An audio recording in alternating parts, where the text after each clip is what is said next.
እሁድን ራሱ በየሳምንቱ የምናከብረው ክርስቶስ የተነሳባት አሁን የነገዋ እሁድ የክርስቶስን ትንሣኤ የምናከብርባት እሁድ በየሳምንቱ እሁዱና እንደምትመጣ ጾም የማይጾምባት የእረፍት የደስታ ቀን ነች። ቅዳሴ የሚቀደስባት ቁርባን የምንቀበልባት ቀን ነች። ያቺ በየሳምንቱ እንደምትመጣ ዓርብም በየሳምንቱ ነው። ሮቡም እንደዚሁ። ሮቡ ደግሞ ምንድነው? የክርስቶስ ይሄ ምንድነው? መከራ ክርስቶስ የተቀበለው መከራ ፊዚካል መከራ ብቻ አይደለም። ማለት ይሄ መገረፍ፣ ደሙ መፍሰስ፣ መውደቅ፣ መነሳቱ ብቻ አይደለም።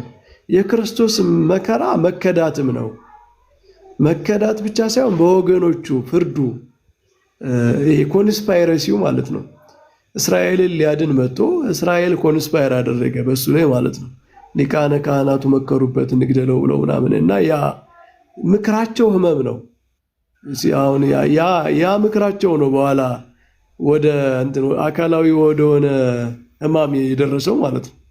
ስለዚህ ሮቡ ያ ምክር የተመከረበት የተወሰነበት አይሁድ ክርስቶስን ለመግደል ክርስቶስን ለማጥፋት የመከሩበት የወሰኑበት ቀን ስለሆነ ያንንም በጾም እናስባለን ሁልጊዜ ማለት ነው።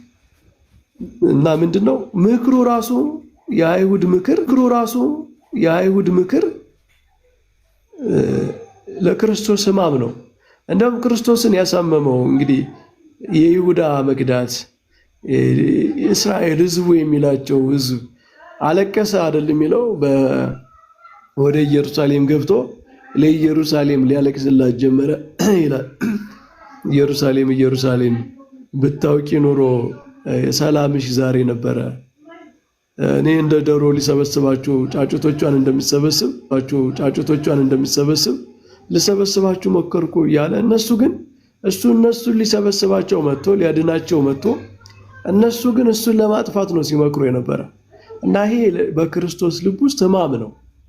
እና ሮቡ የምክራቸውን የአይሁድን ምክር የምናስብበት የነፍስ ህማም በጌታችን ላይ በነፍሱ ህማም ያመጣው ይሄ ነው ማለት በወገኖቹ ተላልፎ መሰጠት፣ በሚወዳቸው ወገኖቹ ይሙት ከኛ ይወገድ ብለው የመከሩበት የተስማሙበት ቀን ነው። እና ይህንን በየዓመቱ ሙሉ በጾም ነው የምናሳልፈው። እንደገና በእያንዳንዱ ቀን በ6 ሰዓት ጸሎት የቤተ ክርስቲያን የ6 ሰዓት ጸሎት ምዕመናን እንዲጸልዩ ከታዘዙበት ጸሎቶች አንዱ በ6 ሰዓት ማሰብ ያለባቸው የክርስቶስን ህማም ነው፣ ሞቱን በመስቀል ላይ። ለእያንዳንዱ ክርስቲያን በየቀኑ በሚያደርገው ጸሎት የ6 ሰዓት ጸሎቱ ላይ የክርስቶስን መስቀል ማሰብ አለበት። 3 ሰዓት ላይ ፍርዱን ማሰብ አለበት። 9 ሰዓት ላይ ነፍሱ ከስጋው መለየቱን ማሰብ አለበት። የቤተ ክርስቲያን የ7 ሰዓታት ጸሎቶች አሉ። እንግዲህ ምዕመናን ሙሉ በሙሉ አይተገብሯቸው፣ በገዳም አባቶች የሚተገብሩት ነው። ግን ለገዳም አባቶች ለምዕመናን ተብሎ የተለየ ሳይሆን ማንኛውም ሰው በቻለ መጠን ማድረግ አለበት ተብሎ የተሰራ ስርዓት ነው እና በዚያ ሰዓት በየቀኑም የምንኖረው ኤክስፔሪየንስ የምናደርገው ኑሮ ህይወት ነው ማለት ነው። እና የክርስቶስ መስቀል የክርስቲያን ህይወት ነው። በቃ የክርስቲያን ህይወት ከመስቀሉ ከተለየ የለም። በቃ ክርስቲያን ከክርስቶስ መስቀል ከተለየ ህይወት የለውም። እኛ ሁልጊዜ ገና ከመኝታችን ተነስተን መስቀል ኃይልነ፣ መስቀል ጽንዕነ፣ መስቀል መድኃኒተ ነፍስነ፣ መስቀል ኃይላችን ነው፣ መስቀል ቤዛችን ነው፣ መስቀል የነፍሳችን መዳኛ ነው። አይሁድ ይክዱታል፣ እኛ ግን እናምነዋለን። ያመነውም እኛ በመስቀሉ እንድናለን ብለን ነው ጸሎት የምንጀምረው፣ አማትበን ማለት ነው። እና መስቀል ሲባል ይሄ እንጨቱ የሚመስላቸው ሰዎች አሉ። እንጨቱ ሪፕሬዘንት ነው የሚያደርገው፣ የምልክቱ ሳይኑ ማለት ነው። መስቀል ማለት የክርስቶስ መከራ ነው። መስቀል ማለት ፓሽኑ ነው። ያ ለእኛ መድኃኒታችን ነው፣ የነፍሳችን መዳኛ ቤዛችን ነው። አይሁድ ለእኛ ነው የሞት የተሰቀለ ብሎ አያምኑም። እኛ ክርስቲያኖች ግን እናምናለን፣ አምነንም እንድናለን። በመስቀሉ ድነናልም ነው የሚለው። ደግሞ እንድናለን ብቻ ሳይሆን ድነናልም። ድህነ ነው የሚለው ግዕዙ፣ ድነናል። እያንዳንዱ ክርስቲያን በመስቀሉ ድኛለሁ ብሎ ይመሰክራል። አንዳንድ ጊዜ እኛ ኦርቶዶክሳውያን እናንተ እኮ ገና ድነትን ወደፊት ብቻ ነው እንጂ የምታዩ ድነናል ብላችሁ አትናገሩም የሚሉ ሰዎች አሉ። አይ በእያንዳንዱ በየቀኑ ጸሎታችን በመስቀሉ ድነናል እንላለን። በኃይለ መስቀሉ ድህነ ግዕዙ ድህነ ማለት ድነናል ነው። ድነናል፣ በመስቀሉ ድነናል። እኛ ያው የድነት ትምህርታችን ታውቁታላችሁ። ኮንቲኒየስ የሆነ ነገር አለው፣ የሚፈጸም ነገር አለው። በቃ አንድ ጊዜ የሚያልቅ አይደለም። እስከ መስቀል እስከ ሞት ድረስ እስከ ትንሣኤ ድረስ የሚቀጥል ፕሮሰስ አለው ብለን ስለምናምን ነው እንጂ ኢኒሻል የሆነ ድነት አላገኘንም ብለን ግን አናምንም። እና ድነናል ብለንም እንናገራለን። በመስቀሉ ነው፣ በመስቀሉ ድነናል ነው። አይሁድ ይክዱታል፣ እኛ ግን እናምነዋለን። ያመንነው እኛም በመስቀሉ ድነናል እንድናለንም እና መስቀል የክርስትና ሕይወት በቃ እንትን ነው። በእኛ በቤተ ክርስቲያን መጽሐፍት ምን ይላል መሰላችሁ? መስቀሉን ጉዳይ መልሕቅ መርከብ የሚታሰርበት መልሕቅ አለ አይደል? መስቀል መልሕቅ አለው። መስቀል መልሕቅ አለው እና ክርስቶስን አንተ በመስቀልህ እየቀሰፍክ ምዕመናንን በዓለም ባህር በኃጢአት ባህር የምታሻግር ነው። ምንድነው መቅዘፊያው ማለት ነው። ባህር ባለመርከብ እየቀዘፈ እንደሚያሻግረው አንተም በመስቀልህ ታሻግረናለህ ነው። አንድ ሰው በባህር ላይ ሆኖ መቅዘፊያ የመርከብ እንትን የጀልባ አስቡት እንግዲህ ትራዲሽናሊ በእጅ ነው አይደል እንደዚህ የሚቀሰፈው። እሱ ባይኖረው ምን ይሆናል? ባህር ላይ ይቀራል ማለት ነው። እና መስቀል ባይኖር የክርስቲያን ሕይወት ማለት በባህር ላይ ያለ ማለት ነው። የምንሻገረው በመስቀሉ ነው። የምንሻገረው በመስቀሉ ነው ማለት ኃጢአት ብንሰራ እንኳን የኃጢአት ስርየት የምናገኘው በመስቀሉ ነው። ምንድነው? እያንዳንዱ በሕይወታችን የሚመጣው ነገር የሚታደሰው በመስቀሉ ነው። የሚስተካከለው በመስቀሉ ነው። የሚስተካከለው በመስቀሉ የተበላሸ ነገር ሁሉ በእኛ በሕይወታችን የተበላሸ የሚበላሽ ነገር ሁሉ እንደገና የሚስተካከለው በመስቀሉ ነው። አንድ ጊዜ ብቻ የኃጢአት ስርየት አግኝተን ከዛ በቃ ከዚህ በኋላ በራሳችሁ ጥረት ነው የምትድኑ የምንባል ሳይሆን በውጣ ውረዳችን በመውደቅ በመነሳታችን ሁሉ ኃጢአት ሰርተን እንኳ ኃጢአት ስርየት የምናገኘው ከመስቀሉ የተነሳ ነው። ኃይል ብርታት የምናገኘው በመስቀሉ ነው። ክርስቶስ ስለደከመ ነው እኛ ብርታት የምናገኘው ማለት ነው። ክርስቶስ ስለወደቀ ነው እኛ የምንነሳው ማለት ነው። ስለዚህ መስቀል የክርስቲያን የሕይወቱ መሰረት ነው። ሐዋርያው ቅዱስ ጳውሎስ እንግዲህ የሚመካ ካለ በክርስቶስ መስቀል ይመካ ብሏል። እኛ ክርስቲያኖች የምንመካው አንድ የምንመካበት ነገር መስቀል ነው። ክርስቲያን ከዚያ ውጭ በሌላ በምንም አይመካም። መመካት አይችልም። በራሱ ስራ መመካት አይችልም። በእውቀቱ መመካት አይችልም። በጥበቡ መመካት አይችልም። በጉልበቱ መመካት አይችልም። ቅዱስ ጳውሎስ ግን ምን ብለዋል? የሚመካ በክርስቶስ መስቀል ይመካ። ከክርስቶስ መስቀል ውጭ ትምክህት ከእኔ ይራቅ ብሏል። እና እኛ ስለ መልካም ስራ እንኳን ስንናገር መልካም ስራ የኪዳን ግዴታችን ነው። ክርስቶስ በቃ በመስቀሉ ስላዳንኳችሁ በቃ ይበቃቸዋል፣ ከዚህ በኋላ ምንም ከእናንተ የሚጠበቅ ነገር የለም፣ መልካም ስራ አትስሩ ምናምን አላለን። ምንድን ያለን? ስሩ ነው ያለን። የምትወዱኝ ከሆነ እንደውም ትእዛዜን ጠብቁ ብሏል። ኪዳን አለብን። ይህንን ሁሉ መከራ ተቀብሎ በመስቀል ላይ ውሎ ኃጢአታችንን በመስቀሉ ደምስሶ የሚጻረሩንን አጋንንት መናፍስት በመስቀል ላይ ቸንክሮ አርጌንስ ምን ይላል? በመስቀል ላይ ስታዩ ፊዚካሊ የሚታየው ለስጋችን የሚታየው ለዓይናችን የተሰቀለ ክርስቶስ ነው። በመንፈሳዊ ዓይን ግን አጋንንት ናቸው የተቸነከሩበት፣ እርኩሳን መናፍስት ናቸው በመስቀሉ ጠርቆ ይላል አይደል ቆላስይስ ላይ። በመስቀሉ ምንድነው እንትን ያደረጋቸው? መሳለቂያ ነው ያደረጋቸው አጋንንትን ማለት ነው። ክርስቶስን በመስቀል ላይ አድርገው አውለው አጋንንት አይሁድን አነሳስተው እርኩሳን መናፍስት ሰይጣን አነሳስቶ በአይሁድ ልብ ውስጥ አድሮ በእነ ይሁዳ ልብ ውስጥ አድሮ ክርስቶስን እስከ መስቀል አድርሶ ክርስቶስ በመስቀል ላይ ሲውል ሰዎች በክርስቶስ ላይ እየተሳለቁ ነበር አይደል? ከቻልክ ራስህን አድን፣ ከመስቀሉ ውረድ፣ ይሉት ነበረ። በመንፈሳዊው ዓለም ስናየው ግን በመንፈሳዊ እይታ ስናየው ግን መሳለቂያ የሆኑት አጋንንት ናቸው። ለምን? እነሱ በሸረቡት ሴራ በመስቀሉ ድል ተደርገዋል። ምንድነው? ኮንስፓየር ያደረጉት ነገር ሁሉ የመከሩት ምክር ሁሉ መስቀሉ ላይ ፈርሷል ማለት ነው። በቃ መስቀሉን እነሱ ክርስቶስን የሚያጠፉበት መንገድ አድርገው ነው ያዘጋጁት። ግን መስቀሉ የነሱ መጥፊያ ነው የሆነው፣ የዲያብሎስ መሸነፊያ፣ የአጋንንት መድከሚያ፣ የሲኦል መበርበሪያ ነው የሆነው መስቀሉ ማለት ነው። እና ቅዱስ ጳውሎስ በመስቀሉ ላይ አጋንንትን መሳለቂያ ያደረጋቸው ይላል። እነሱ ክርስቶስን መሳለቂያ ያደረግን መስሏቸው ነው መስቀል ላይ ያወጡት። አድርገዋል። በእርግጥ ክርስቶስ ተሳልቀውበታል። ግን እሱ የቤዛነት ዋጋ ነው፣ ስለኛ ያደረገው ነው። እነሱ ግን ለዘላለም መሳለቂያ ነው የሆኑበት። ስለዚህ መስቀሉን ይፈሩታል፣ መስቀሉን ይጠሉታል። የክርስቶስን መስቀል አጋንንት በጣም ነው የሚጠሉት።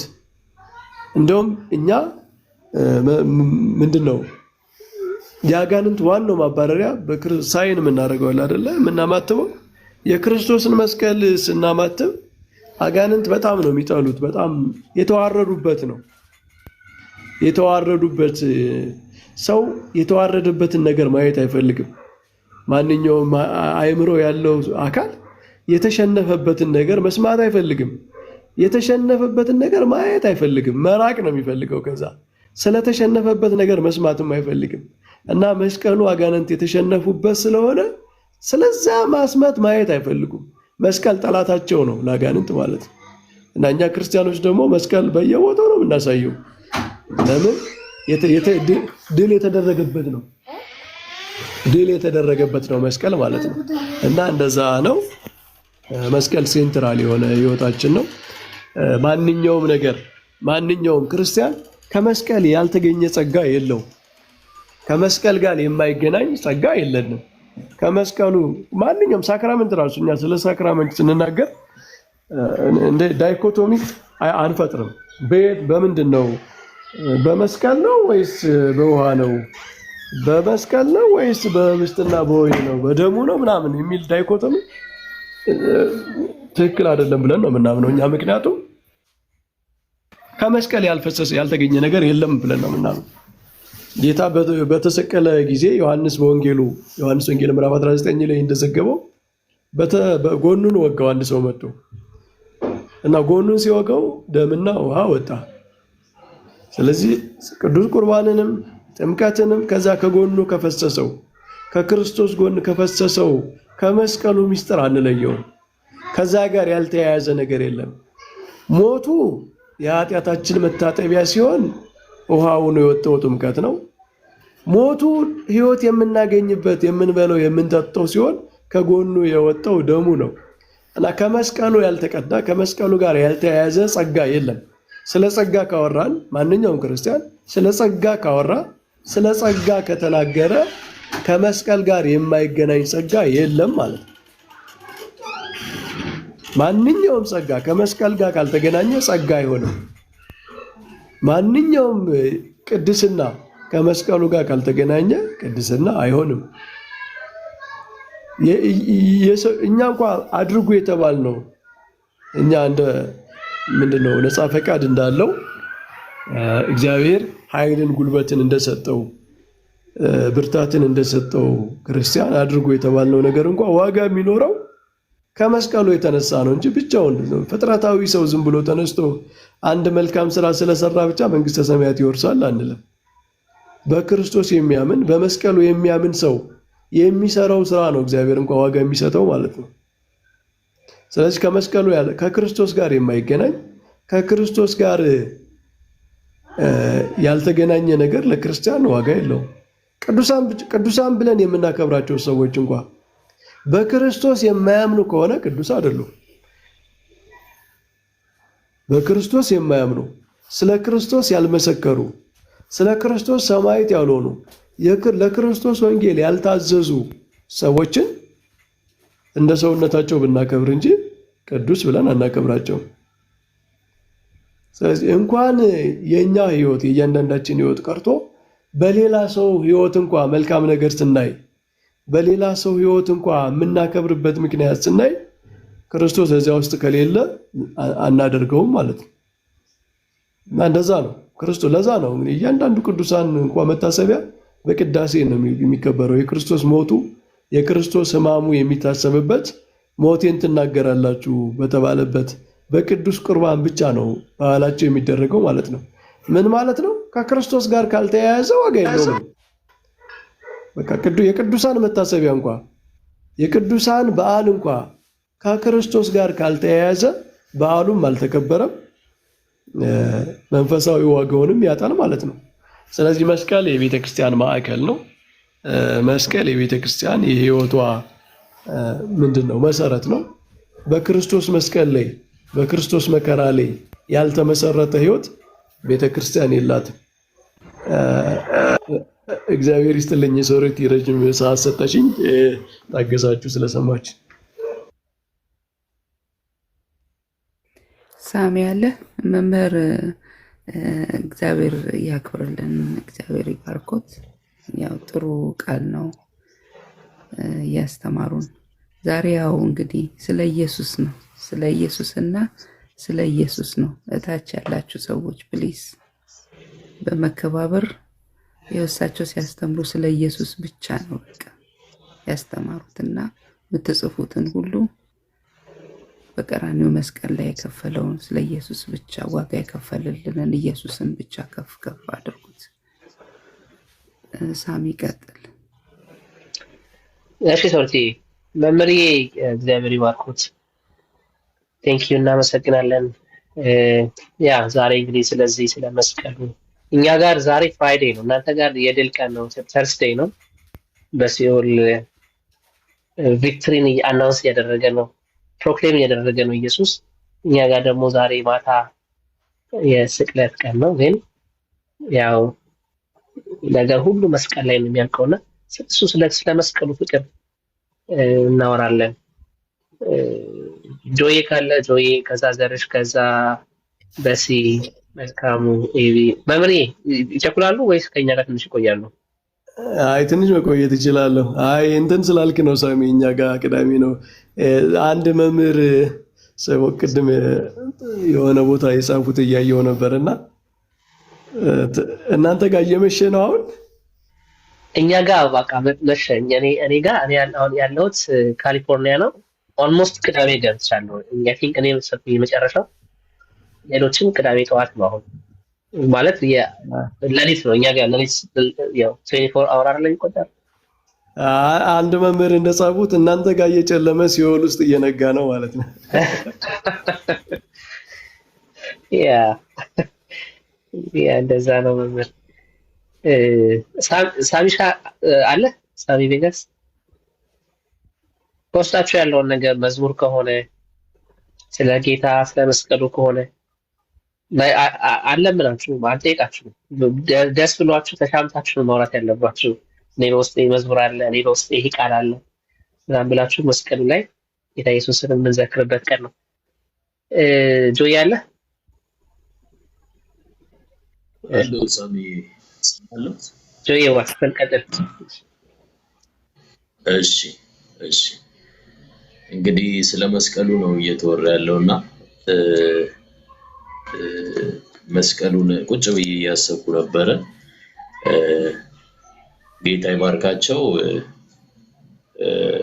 የኦርቶዶክስ መምህራን ያው ስለ መስቀሉ በጣም በሰፊውና ዲቴል ነው በእነሱ ዘንድ የሚብራራውና እግዚአብሔር ስለነሱ ክብሩን ይውሰድ። እኔ አንድ ነገር መተኮር አለበት የምለው ይሄ መስቀሉ ስራና መስቀሉ የሆነ ሂስቶሪካል ኢቨንት ተደርጎ መወሰድ የለበትም እላለሁ።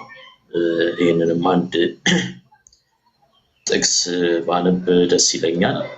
የመስቀሉ ቃል ለሚጠፉት ሞኝነት ነው፣ ለኛ ለምንድን ግን የእግዚአብሔር ኃይል ነው ይላል።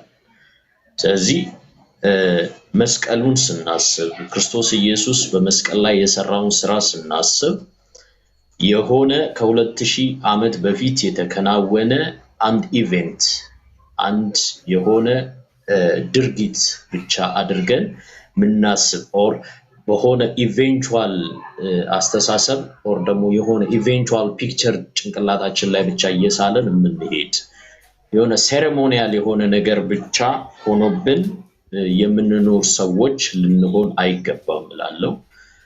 ምክንያቱም ይሄ የመስቀል ስራ አንድ ነገር ነው ያደረገው በክርስቶስ ኢየሱስ በኩል ለኛ የእግዚአብሔር ኃይል መገለጥ አድርጓል።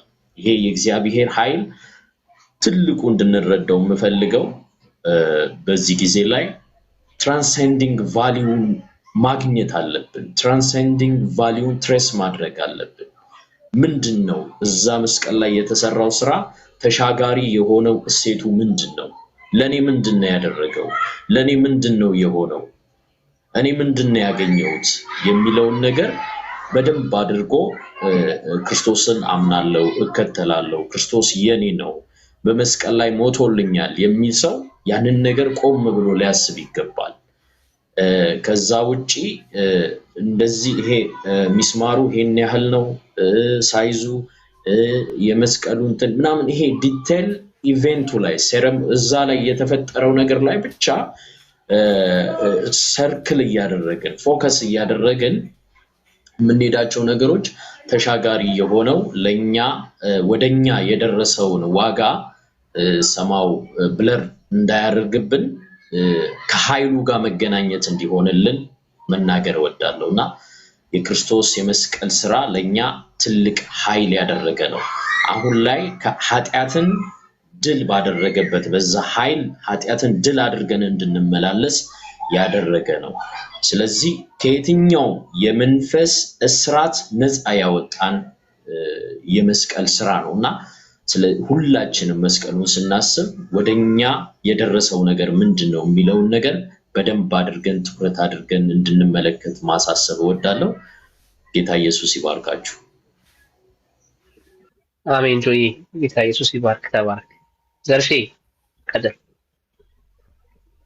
እሺ ሳሚ ቴንኪው መምህር እግዚአብሔር ይባርኩ። ተባረኩ።